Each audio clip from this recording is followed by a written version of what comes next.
എന്റെ പ്രിയപ്പെട്ടവരെ, നമ്മൾ ഹിന്ദുക്കളും ക്രിസ്ത്യാനികളും മുസ്ലിങ്ങളും ഒക്കെ ആയിപ്പോയതാ, ഇന്ത്യക്കാരും പാകിസ്ഥാനികളും ആയിപ്പോയതാ. ഞാൻ ആദ്യം തെളിയിച്ചല്ലോ, മറ്റൊരു കുലത്തിൽ ജനിച്ചാൽ നമ്മൾ ആ കുലത്തിൽ നിന്നുകൊണ്ട് ഈ കുലത്തെ ദുഷിക്കുമായിരുന്നു.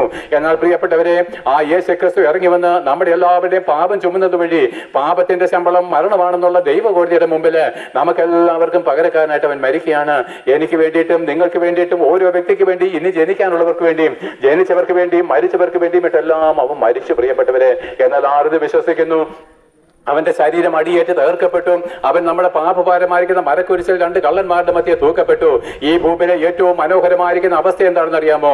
ആ ക്രൂശിലേക്ക് നോക്കിക്കേ. ഗോൽഗോഥ മലമുകളില് ആകാശത്തിനും ഭൂമിക്കും മധ്യ ഒരുവൻ തൂങ്ങിക്കിടക്കുന്നത് കണ്ടുവോ? അവന്റെ ഇടവും വല 2 കള്ളന്മാരെ ക്രൂശിച്ചിരിക്കുന്നു.